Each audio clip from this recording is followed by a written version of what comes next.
I'm Josh, and this is Tyler, and we're going to talk hockey, Bruins hockey. What's up? Lots going on. Pasta's back. Pasta's back, one game back Yeah. after undisclosed mystery injury. Mm-hmm. Third line too. Yeah, what do you think about that third line? I liked it. I was a big fan of it. I mean, you look at his first period, like specifically, I mean, he was doing like 15-second shifts.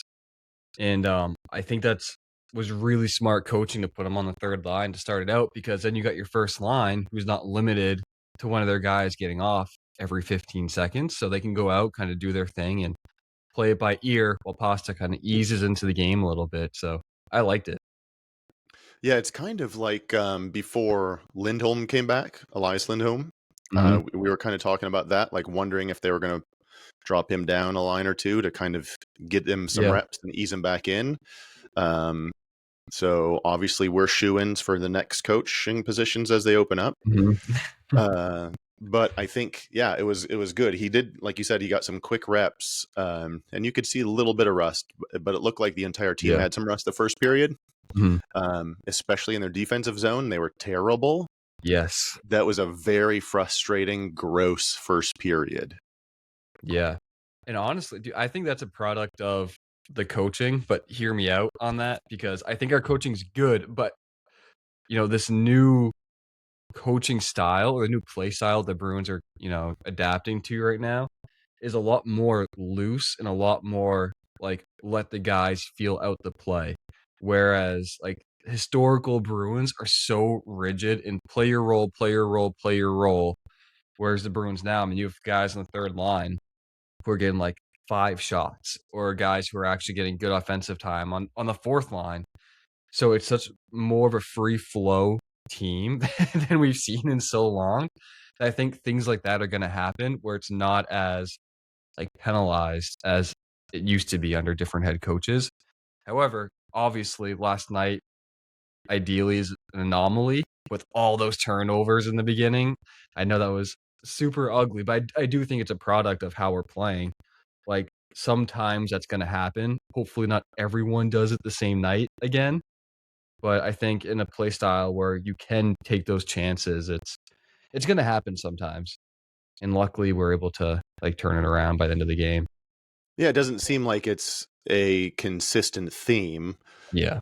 Last night was just like a even if you want, and it might be a stretch to call it an anomaly, um, like because they have had struggles, Hmm. in a variety of ways in all zones of the ice all season.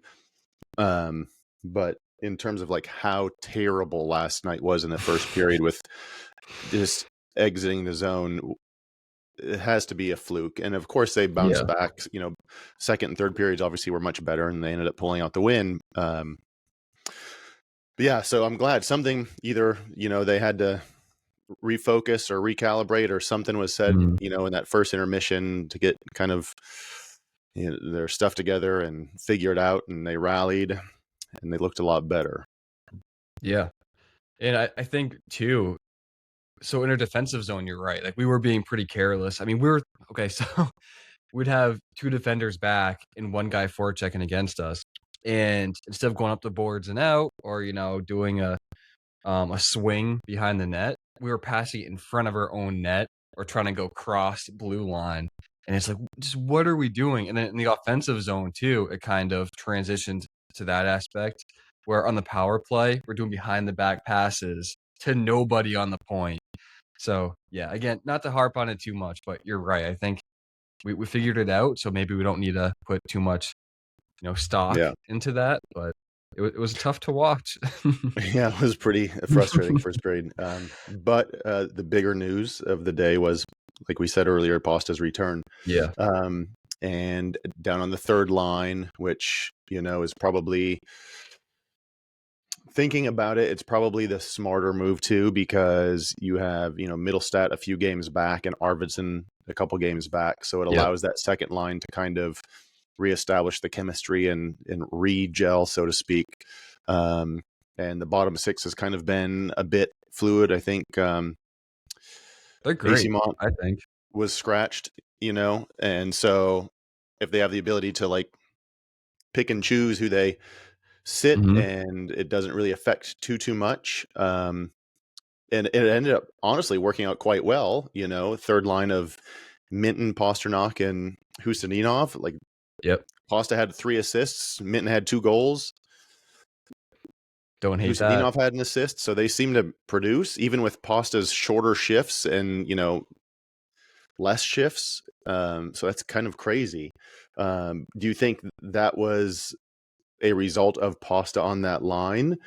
Um, or do you think that, I don't know how many games he was out exactly, but do you think Pasta returning from the injury can change their ceiling? Or do you think that the team already proved it could win without a couple superstars, Yeah. or at least team level superstars?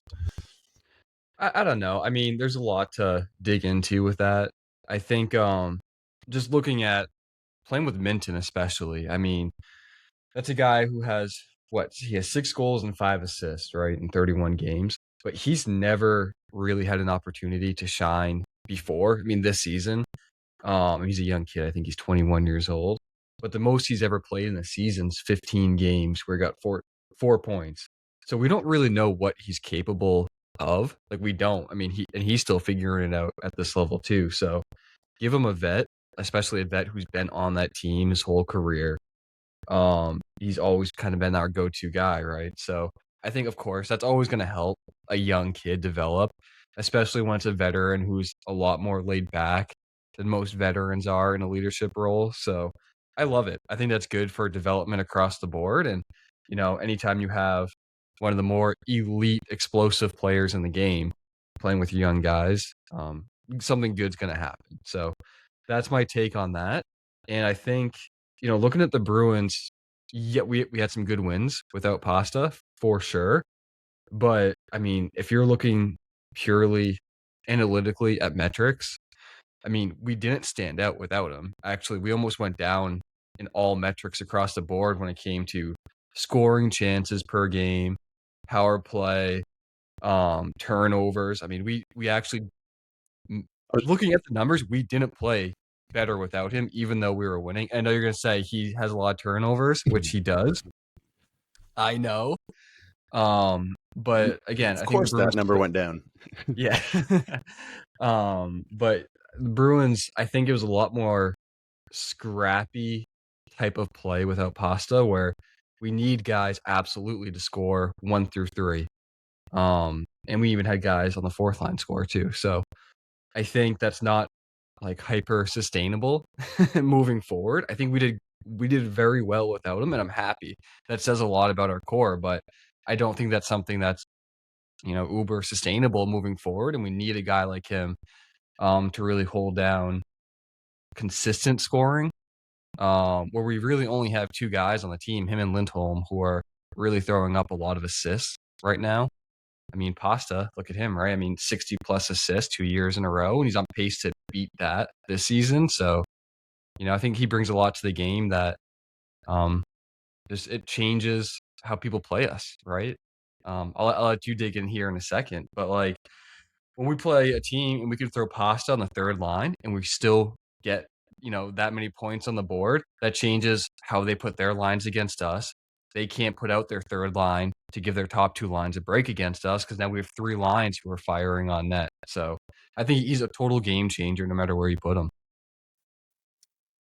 Yeah, and that's definitely welcome.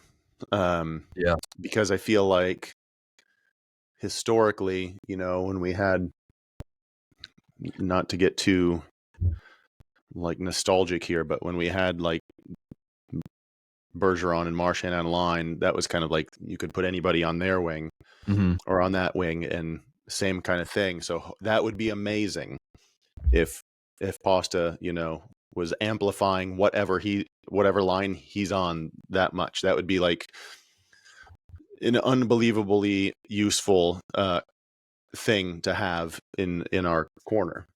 Mhm. Yeah. It does. I think it does make for an interesting. Um, how do you want to say, like, post recovery strategy for the lines with the Mhm. chemistry.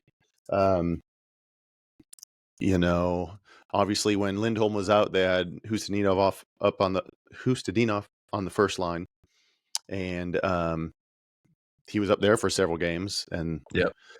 and then now he's down on the third line, so that ability to bounce around, but it kind of delays chemistry, and then you're hoping that chemistry can bounce back.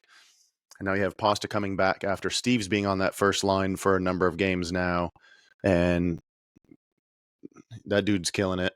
Yeah. Um, and so it's like, okay, so we can assume that Pasta is going to go back up to the first line once Mhm. he's back up to 100% or close. So then you can assume that the second line is going to stay, Middlestat, Zaka, and Arvidsson. So then the third line, is that going, like, how are they going to, that bottom six? What do you think they're going to do there?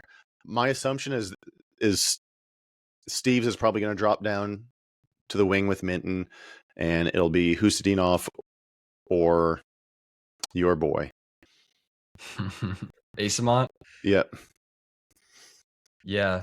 I don't know. That's a good thought too, because just looking at potential lineups, right? It's like who do you drop right now? I mean, I don't know. I mean, it looks like probably Asamont, right? Based off of yesterday, but I'm obviously a huge fan of his. Typically, I think I would say Corrali, but I can't even say that right now because he's playing tremendous. Um, so yeah, I mean, that's a good position to have, right? So it's hard to complain too much when you look across the board and you're like, all these guys are playing well, right? Not just strictly playing third line minutes, but they can move up, they can move down. So yeah, I don't know. It puts us in a weird spot. Yeah, I would tend to think that they would probably either pop Jeannot back up on the third line or Kastelik, just because, well, Kastelik's played, I would say the majority of the season thus far on the third line. Hmm. And it's nice to have with the younger guys, you know, just somebody who's a little bit more gritty, a little bit more snarl. Yeah. But I mean, I guess Jeannot and Kastelik are kind of interchangeable in in that rougher role or whatever. Um, I think Kastelik is far more visible uh, during games on the ice. But Jeannot's not. I mean, he's got 9 assists, Yeah. and he hasn't I- been playing with like goal scorers or Yeah. So yeah, Well, it's a Catholic too. I mean, Catholic's having a career year early on, right? With 11 points. I mean, he's having the best season he's ever had, and that probably does come down to he's getting the most opportunities he's ever had. But he's getting a career high in minutes already. He's getting like almost 14 minutes a game, which is a decent jump. mhm. Um, especially when Pasta's leading the team in minutes and he's getting 19. For forwards. And I mean, everyone under Pasta is getting significantly less. So 14 minutes a game by Kastelic is huge. And I think he's living up to that. So I think he's a guy who I'd lean on a little bit more than Jano right now. That might be not be a super popular opinion. But I mean, he's a young guy who is proving, hey, give him more minutes and he's gonna live up to it. So that's where I would lean. Yeah, he's I again, I think he's like the underrated. He's the seventh player in my book. Yeah. Um, he's just been killing it with just the consistency and the hustle, and then gets rewarded with a couple goals the other night. So Yeah, it's we'll awesome. take it. Yeah. Big fan. Yeah. I think something I was thinking about the last few days, and to make me think about this, I've been a pretty big not Sweeney fan, or Sweeney non-fan, or anti-Sweeney guy for several years. Oh yeah. Um, do you think this season is like vindication, or do you think this is just like, oh, finally, something, you just lucked out? Do you think this is like, oh, I've been planning this all along, just stick with me, like it's all going to Mhm. work out? And the funny thing about that is it's we're what, a third of the way through the season, maybe quarter, Yeah. whatever, and or we just passed the quarter mark. And so I feel like the bar was so low for the season that we're trying, oh, this is a success. Yeah. So, Yeah. I mean, it might be a mixture of all of those things. Um, it's really hard to say. I mean, looking at the standings, just, kind of 30,000-foot view here. If you're looking at the Atlantic Division, right? So we're now tied for second place, 31 games in. We're 18 and 13, which is, nothing to scoff at, but it's not outstanding. I think a lot of the feedback this season has been like, hey, we're overperforming, which is true. And we look much better than I thought we would. And I'm very happy with where we sit in a pretty weak division. Um, so just kind of keep that in the back of your mind. But Sweeney has been doing the same thing like his whole career of getting as many third line guys, hard nosed guys, trying to relive like that 20, I don't know, mid to early, 2010s of the Bruins and try to get those glory years. So hockey's no longer played like it was 10 years ago. I think everyone can kind of give that the eye test and know that. And until the that's what, playoffs. yeah, until the playoffs. But even then, it's like, it's very hard nosed, but the teams that go deep, like look at Florida. They have some big heavy players on that team, but they also score goals and can get points. Whereas the Bruins notoriously are getting the guys who are kind of hard nosed, go really hard into the corner. They might lay that hit, but then that play's done, and then they get back down the ice. Whereas this year's team, I mean, look at Kastelik or Right. whoever you want to say, It's a they'll bit go more down, balanced. make that hit in the corner, but then also keep going after the puck, get it loose, and then we have a chance. Yeah, it's a So bit I more think it's balanced. yeah, it's much more balanced. So I think yeah, sure, it's finally paid off. But I just think we approached it the wrong way for so many years. Whereas now we have guys who, can actually play that style and have some offensive production in the meantime. Yeah, the other,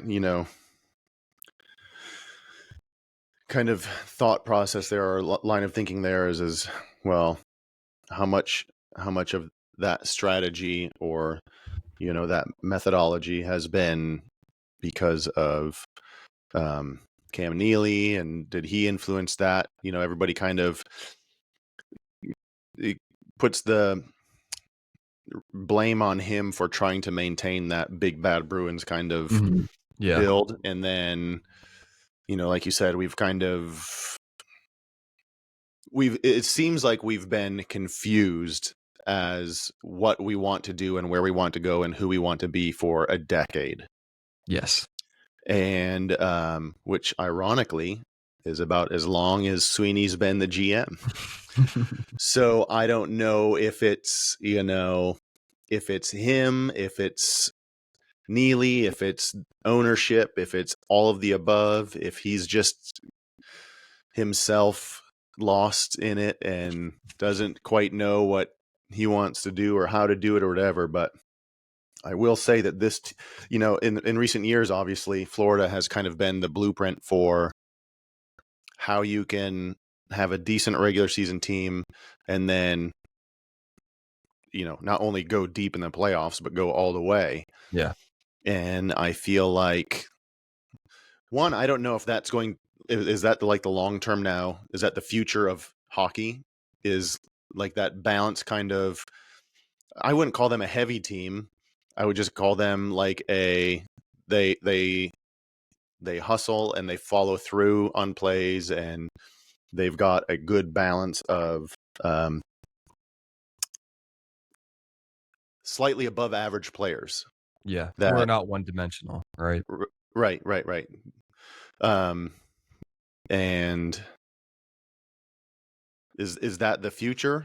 Because I would say over the last anywhere from 8 to 12 years, everybody has been saying like, no, like McDavid, that style of play, like it's fast, it's skill, etc. Like that's where hockey's going. Fighting's not Mhm. part of hockey in the future because it's that's old hockey and it's just faster and too much skill. And then it's like, well, fast and you know speed and skill is only getting teams so far. Yeah. So the balanced approach seems like it makes sense. But yeah, I don't know. But it does feel like this is the surprisingly the closest we've been to kind of modeling that um, idea of a team build. It's the closest we've been in I don't know how long ever. Yeah, I mean, maybe, and I think you're pretty spot on. It's a weird time because big men right now are more skilled than big men have ever been in the league, whereas, even your goal scorers, I think, are a little bit more aggressive than they've ever been. So, yeah, I think Yeah, it is just finding that medium, and I don't think we're totally there as a league yet because you still got some teams who are building up pure kind of skill guys and not a lot of hitters. But yeah, I mean, the teams that are going deep, they definitely have that balance. I mean, even Edmonton too, right? Um, I mean, just because we're talking about, teams that can win the finals. So Edmonton, they obviously have two of the best players alive on their team with Draisaitl and McDavid. But I mean, Draisaitl will throw the body. And the rest of the team, even Frederick, right, who we don't have anymore. He's getting heavy minutes, decently heavy minutes over there, because he's a guy who, he's not uber skilled, but he's kind of that Bruins prototype right now, where he can go in the corners and get that puck, and then also make a play with it. So yeah, I think we're definitely moving away from just the heavy hitters who that's all they do. Um, you just need guys who can figure out how to do both, where you're not going to go deep. yeah. Speaking of Frederick, I mean, this could be a career year for him. He's currently sitting at 3 points. So, He was injured. He was injured. yeah. uh, that's working in our favor, just like the Carlo trade. Obviously, this is like for all of the gripe. So I don't. I'm conflicted because every year, every offseason, every deadline of free agency, trade, like everything, I've been like, here we freaking go again Mhm. with you know either the stupidest moves made or like Yeah. what the hell was he thinking? Like what? And to be honest, I think I was loudest about that, and you too, this Mhm. past off season. Like we Yeah. finally you trade away all these players to get whatever it's cap space or and then you sign like a whole forward core of bottom six Mhm. or fourth liners.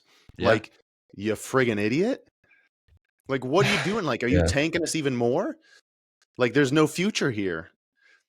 And then now it's like, oh, well they're doing pretty good. Yeah, it's And so it's like, is wild. that by design? Is that just like a oopsie? You know, I'm gonna lean on the side of oopsie more, but that's because look look at some of the guys who are producing for us are guys who I did not expect to be called up this season. We've already played 10 defensemen, right? Half of them you didn't think would even touch the NHL this season.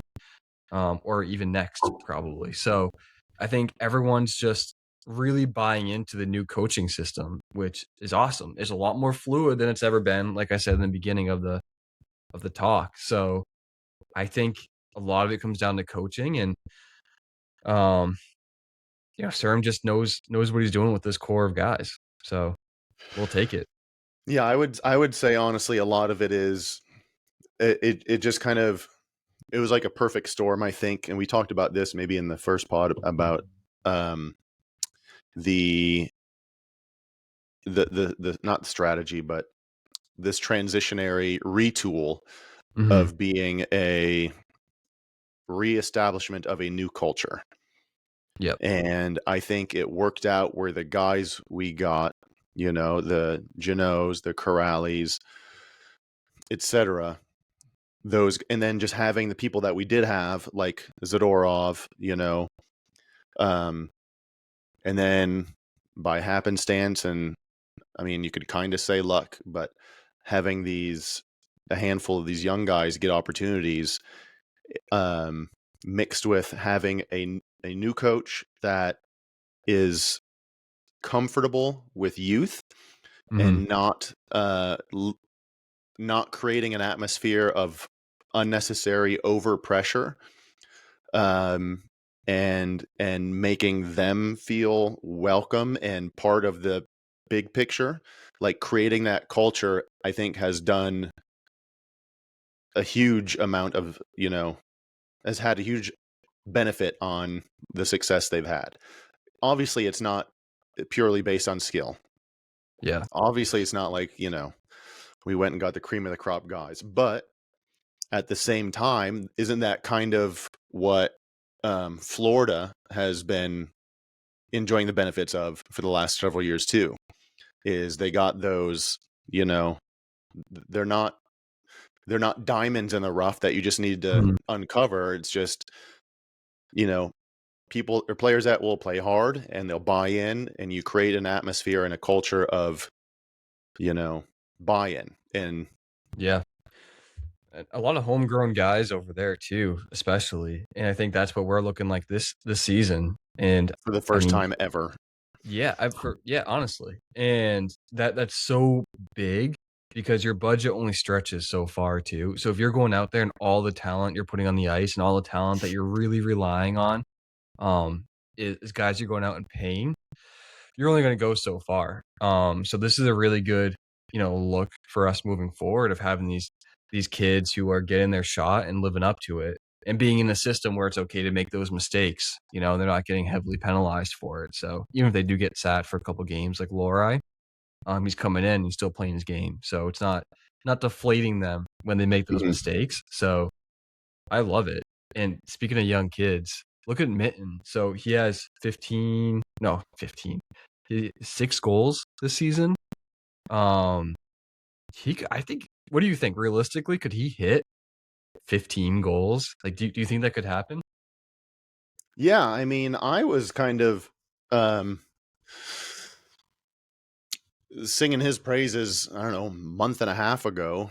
And Before I was, for sure. oh, you were straight poo pooing on him. Yeah.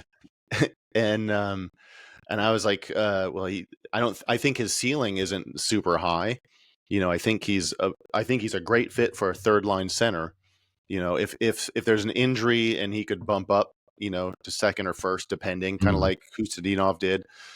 I think there's potentially space for that. But I think he's a great middle six center, and if he fits, great on that third line, perfect. If we've got Lindholm Yeah. for several years, and then Hagen's on the way, like we could have, you know, our top three centers for several years right there. And I think he could hit 15 goals. I mean, it's only 9 more. You just, that's not crazy in the rest of the season, over the course of the rest of the season, to get 9 more goals.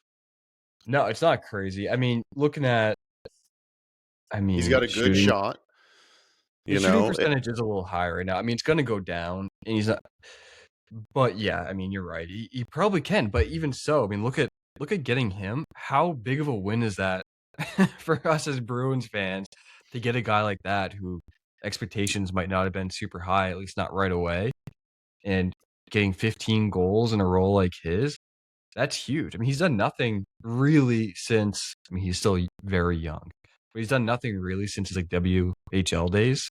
right. Didn't really get too many chances in Toronto. So coming over here and 15 instantly games. being a factor, heck yeah. Yeah. Yeah, I mean, that could go down as like the best trade of Sweeney's tenure in the Yeah. Bruins It is could be. Minton and Steves.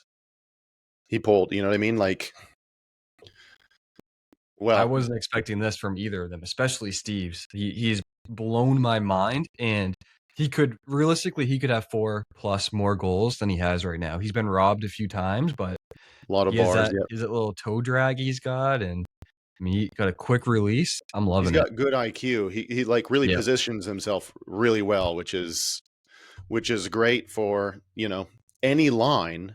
But that's kind of what I think allows him to be on the first line right now. Yeah.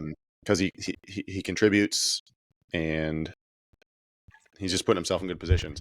Also, back to Minton, the other thing is he hasn't really necessarily been with, he's had Janot and then Acimont, you Yeah. know, and he's I guess I would call him a decent two-way center, um, with a good shot. Like he's got a good hard shot, and he doesn't have a ton of assists, but I think I think he's exceeded. He's been surprisingly good. Yeah, Not quite as absolutely. surprisingly good as Steve's because no one was expecting Steve's, but Mitten's been on the team since we started this Yep. season.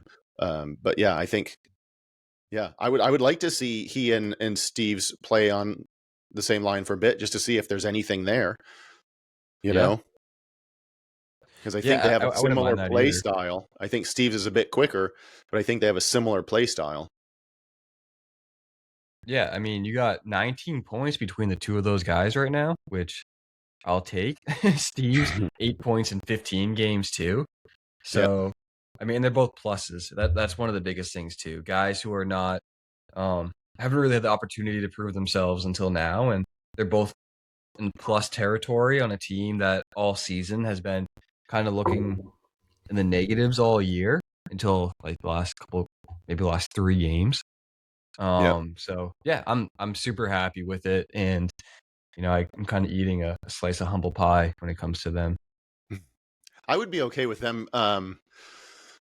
Maybe rotate after Pasta comes back full time and they put him back on the first line. I would put Steve's down on the third line with Minton and then rotate Acimont, Janot, and Kastelik and just kind of see if that clicks, just to give those two some reps together.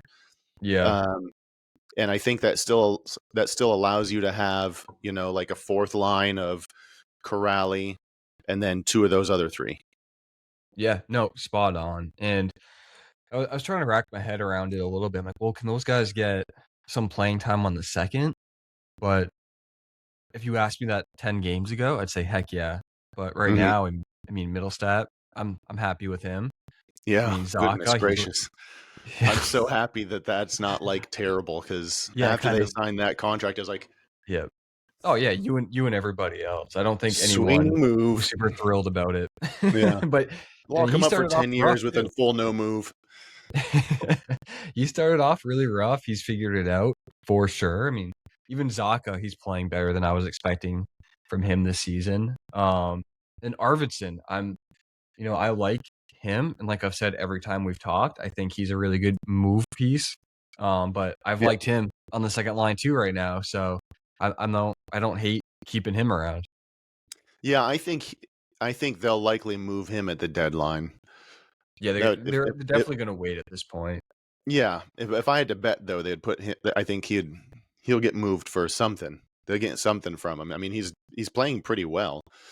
Oh 7 yeah, goals, not too bad, with injuries. So, yeah, and he's taking shots that I mean, if you've even watched him a little bit over his career, I mean, he's not afraid to shoot, but in these past couple games, what I've noticed is he's actually, taking that extra stride or two to get a good shot on net and not just throw it on, far low pad or whatever and get a rebound. So shooting with purpose a little bit more than I've seen from him in the past, and I'm liking it, man. So he's definitely upping his trade value, if nothing else. yeah, I hope they don't try to trade Zaka. I don't think I they mean, he's will. I think he's pretty pivotal in just the way that we've been playing hockey. I think you need a guy like him. he's He doesn't doing quite well. Yeah, and he doesn't demand the puck, but when he has it, it's all purposeful movements. He sets guys up, so and he's just a steady presence. Yeah, I feel like he's a pretty this season especially. He's been pretty consistent. He's been Yeah. both sides, offense and defense. He's been pretty consistent. Special teams, whatever. They've had to lean on him a lot, and he's not he's not scoring a ton of goals. He's not flashy or whatever, but he's just very consistent and reliable. And that, when you go through injuries, and like your stars out, that's nice to have Mhm. because And a then you guy who can. doesn't get hurt, right? I mean, he played 82 games last year and really almost 4 full seasons in a row. Yeah, So, can't beat that either. and he's on a really friendly contract too, isn't he? I don't know what his contract looks like. I was just gonna look it up quickly, but I don't. Well, while you're doing that, I'll say 47 points last season by Zaka, 14 goals, 33 assists.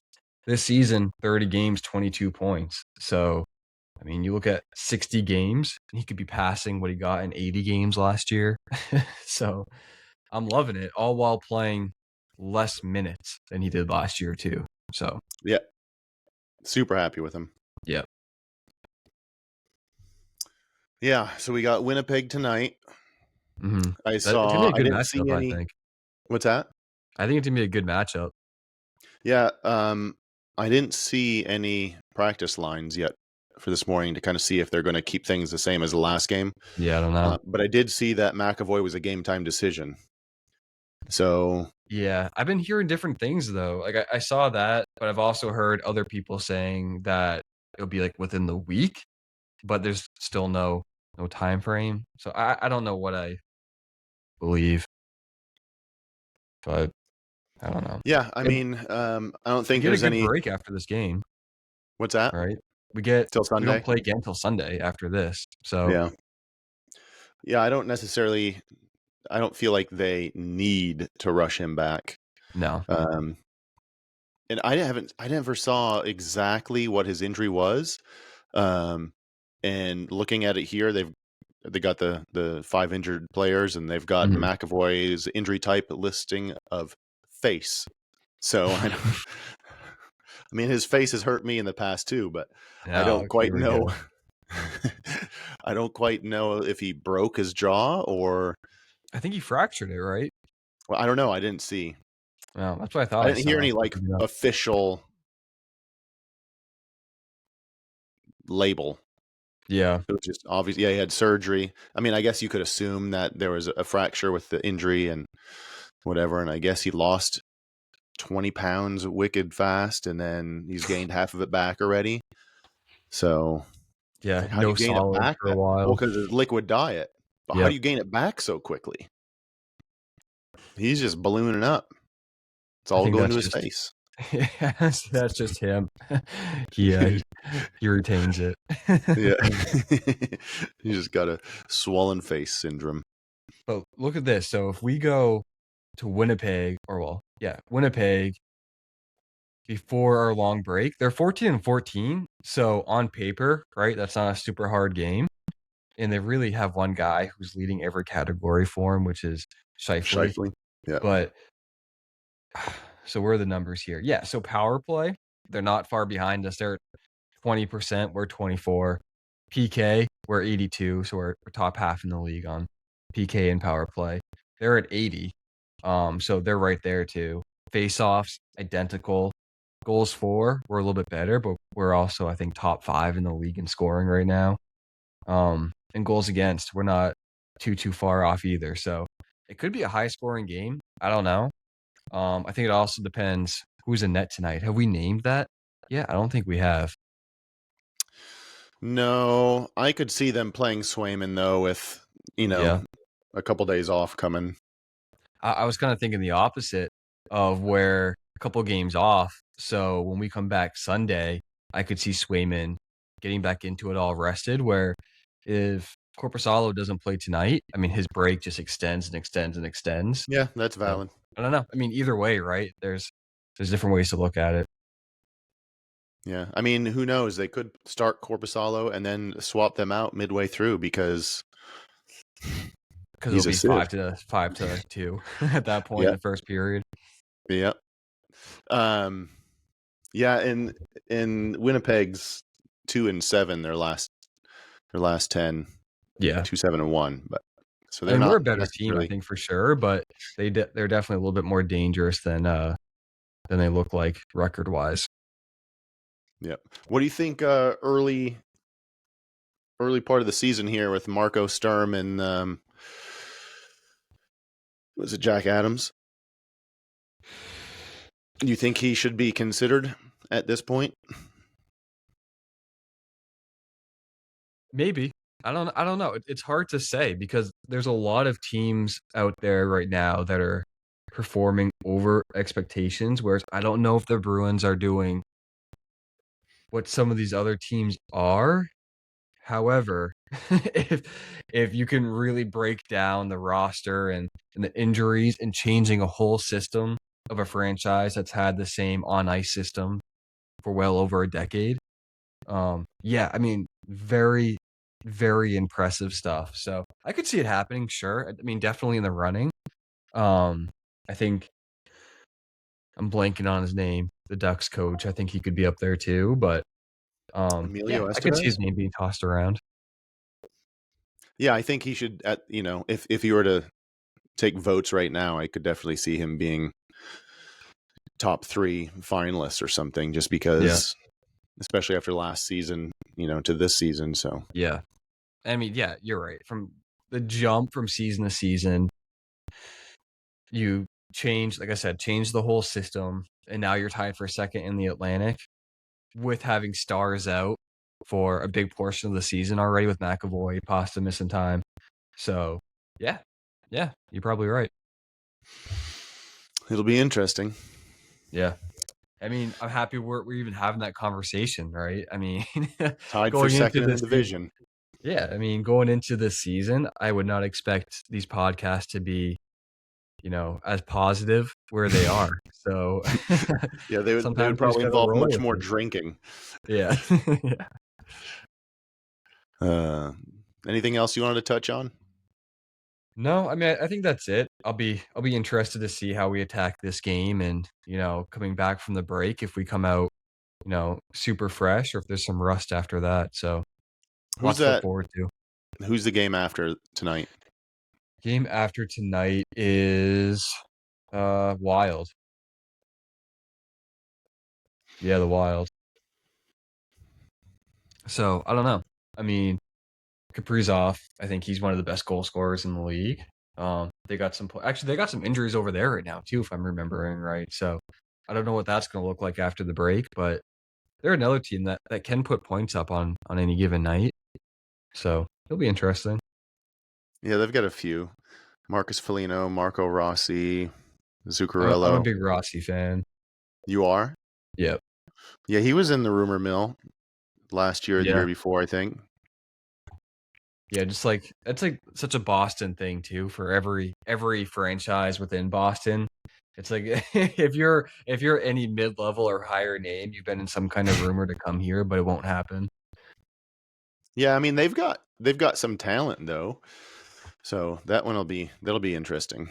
Yeah, they're not a bad team. I mean, they're 16-9-5, right? And I mean, even It, Eriksson Ek, right? I think he's always a guy to look out for. Yeah, I mean, Kaprizov's obviously the number one guy though. Boldy, oh yeah, Boldy's having yeah. So they got some studs over there. Brodeen, yeah.